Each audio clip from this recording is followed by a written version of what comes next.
Hello and welcome to Leadership Ripples with Leah Fink. Every action you take as a leader has a ripple effect, impacting not only your team and the organization, but even going out into people's personal lives. On this show, we use real stories and questions from leaders like yourself so we can learn and grow and ultimately make sure that we are creating the kind of ripples that we want with the people that we're trying to support. If you're watching us live, please feel free to comment and ask your questions. Even if we're no longer live, if you put your comments and questions in there, I can make sure to get back to you as soon as possible. If you've been enjoying the show, I'd really appreciate it if you can go to your favorite podcast app and leave a rating or review. It really helps us get this out to more people, and you can find the link for that podcast in the description below. Now, today we're going to be discussing mental health in the workplace and what kind of components need to be in place in order for you to have a mentally healthy, psychologically safe workplace. Now, instead of a story this week, I wanted to base this off a conversation I was having with CJ, and I asked her if I could use it in the show. Now, CJ's a manager at a mid-sized company, and her focus has really been on ensuring that her team is doing well, especially in a mentally emotional space. So we were discussing how you create a mentally healthy workspace and what that actually entails. And I wanted today's episode to talk about some of those primary factors that contribute to either mental health or stress in the workplace and share a fantastic tool with all of you. And we're going to start with the tool. So in 2013, the Mental Health Commission of Canada commissioned the Standard for Psychological Health and Safety in the Workplace. And it has since been used by a wide variety of Canadian organizations. It was reaffirmed in 2022, and it is just a fantastic way to start looking at how you might apply this to your workspace.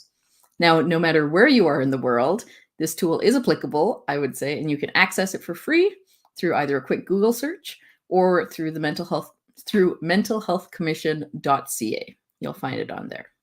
So what I'm sharing today is obviously not only my own opinion and experience, but what's been discovered through a lot of studies about how people are operating in the workplace, what's helping them, what's hindering them.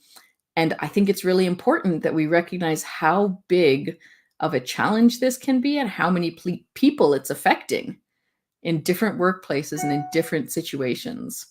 And now the standard has identified 13 key factors that are really the core of how we are impacted in the workplace.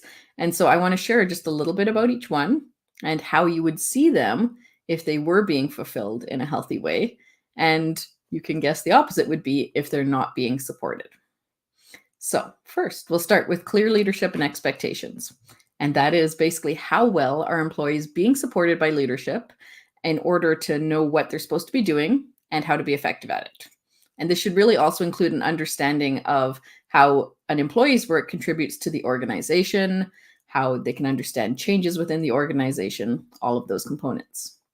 So when an employee feels they have clarity in their role, they're given quality, timely feedback, they're informed about important changes in a timely manner, they're receiving quality communication, this factor would contribute positively to mental well-being in the workplace. Next, organizational culture. This is focused on all the values, beliefs, expectations, and norms that drive the behavior of staff and are commonly agreed upon or understood by the majority of people in the organization. So when employees feel that they're part of a community, like everyone in the workplace is accountable to each other, that people respect and trust each other, and that difficult situations in the workplace will be addressed, this factor would contribute positively to that mental well-being.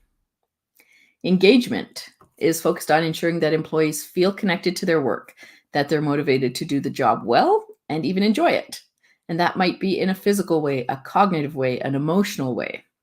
When employees are enjoying their work, they're proud of what they do and how they contribute to the organization. And when they're even willing to put in a little extra effort because the work is important to them, that would mean this factor is contributing positively to that mental well-being. Involvement and influence is focused on creating an environment where employees feel included in decisions, not only about their work they're doing, but also how they're doing it.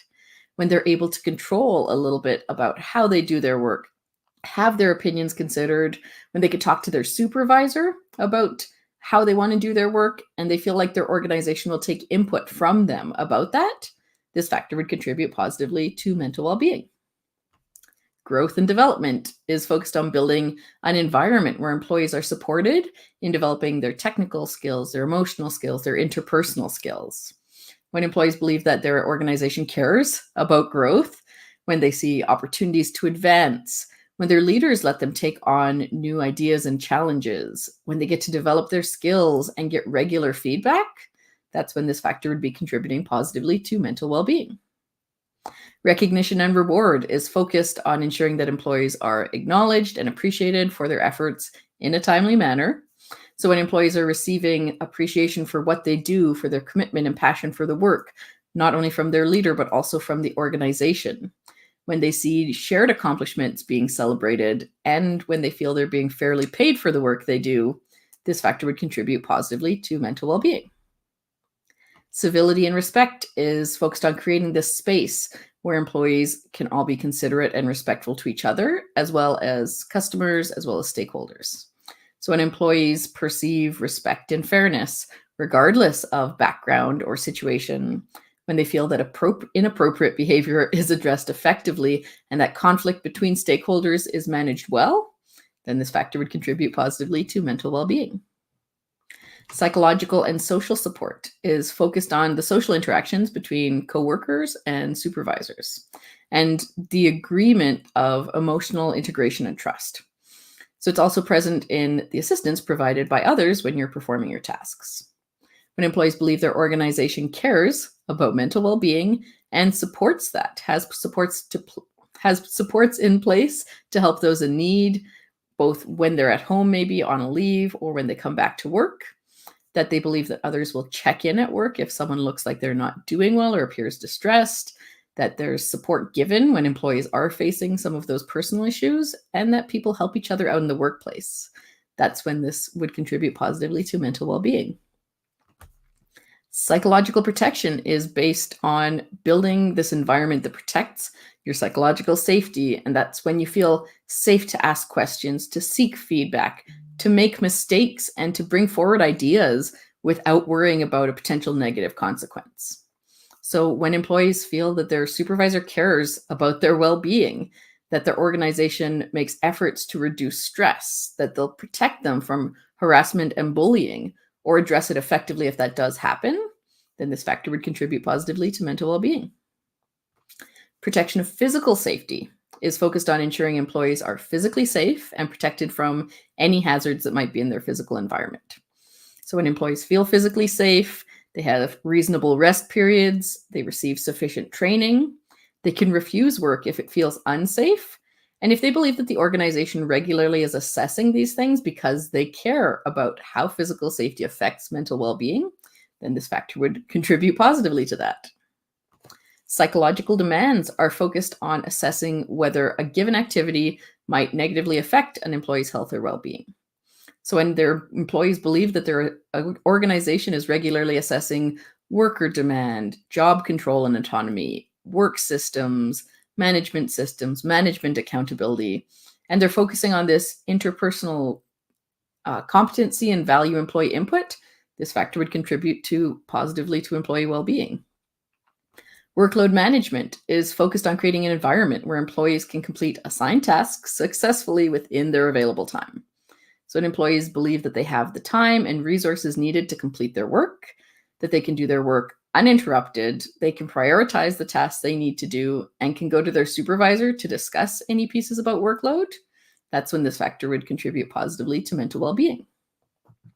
Work-life balance is focused on accepting the need for this harmony between workplace demands and personal demands.